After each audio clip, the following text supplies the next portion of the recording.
میرا دکھ یہ ہے، آپ کا دکھ یہ ہے کہ ہم نے اس امت کو زوال میں دیکھا، ہم نے کشمیر میں ذبح ہوتی مائیں بہنیں اور بیٹے دیکھے، روہنگیا کے اندر مسلمانوں کی نسل کشی ہوتے دیکھی، ہم نے فلسطین کے اندر لہو بہتا ہوا دیکھا، درد ہی درد پھیل گیا۔ آج ان یتیموں کے سر پہ کوئی ہاتھ رکھنے والا نہیں ہے۔ 3 مارچ 1924 کو ہم یتیم ہو گئے تھے، سلطنت عثمانیہ ٹوٹ گئی تھی، ورنہ شرق سے لے کر غرب تک، شمال سے لے کر جنوب تک مسلمانوں کا تسلط، اور لوگ ڈرتے تھے۔ اگر خلیفہ نے اعلان جہاد کر دیا تو پھر تمہیں پوری دنیا میں چھپنے کی جگہ نہیں ملے گی۔ یتیم جانتے تھے ہمارے سر پہ کوئی کھڑا ہے، بیوائیں اپنے آپ کو بے آسرا نہیں سمجھتی تھی، بوڑھے سمجھتے تھے کہ ہمارا آسرا یہ لاٹھی ہی نہیں، اس دنیا میں بیٹھا ہوا خلیفہ بھی ہے۔ لیکن پھر دنیا کے 3 بر اعظموں پہ پھیلی ہوئی سلطنت صرف دنیا کے 3% حصے پہ سمٹ گئی، اور آج 56-57 اسلامی ملکوں کے اندر ہم تقسیم ہیں، اور اس تقسیم کا نتیجہ ہماری ہوا اکھڑ گئی۔ خلافت کی مرکزیت ہمارے پاس موجود نہ رہی۔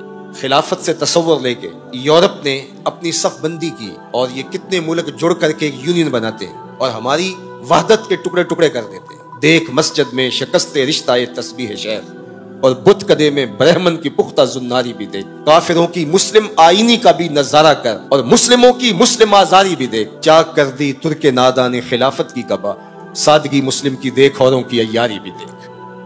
آج وہ ہدف حاصل کر چکے ہیں۔ آج فلسطین کے اندر قیامت ٹوٹی ہوئی ہے، دنیا کا میڈیا خاموش ہے۔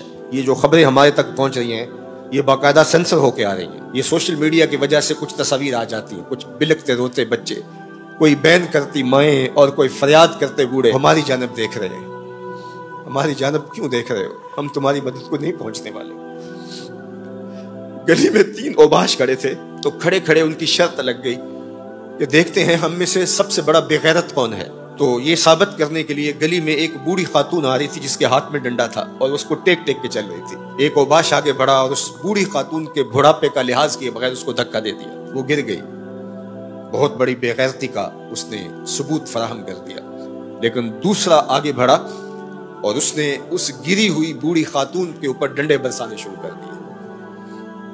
اب تیسرے کی باری تھی، لیکن وہ ساکت کھڑا تھا، اور وہ بوڑھی خاتون تھوڑا سا سنبھلی اور اس نوجوان کو کہتی ہے تو سب سے بڑا بے غیرت ہے۔ تو ان 2 نوجوانوں نے پوچھا کہ کارنامے تو ہم نے سر انجام دیے، اور سب سے بڑے بے غیرت کی ڈگری تم لے گئے ہو، اور یہ بھی تمہیں کہہ رہی ہے۔ کہا تم نہیں جانتے یہ خاتون میری ماں لگتی ہے۔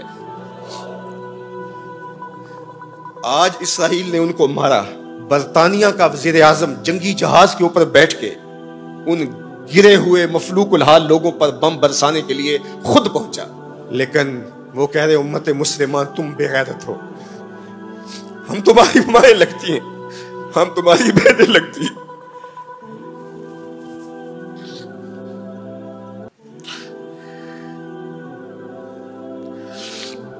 ہم تمہاری بیٹیاں لگتی ہیں۔ ایک یہودی ایک پردہ دار خاتون کے اوپر شراب پھینکتا ہے اور باقی آوازیں کستے ہیں، لیکن وہ دیکھ رہی ہے ایڑیاں اٹھا اٹھا کے امت مسلمہ کی طرف۔ تمہاری مدد کو میری بہنوں کوئی پہنچنے والا نہیں ہے۔ یہ 56-57 اسلامی ملکوں کی فوجیں کرتب دکھانے کے لیے ہیں۔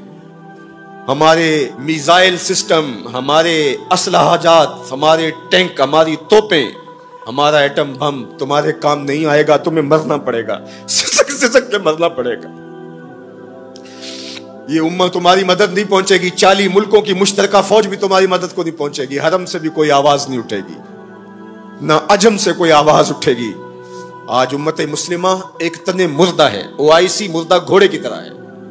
بیت المقدس کے ایک کونے کو آگ لگی تھی تو یہ OIC بنی تھی، اور آج پورے فلسطین کو آگ نے اپنی لپیٹ میں لے لیا ہے۔ وہاں یتیم ہی یتیم فریادیں کر رہے ہیں، وہاں بیواؤں کی سسکیاں ہیں۔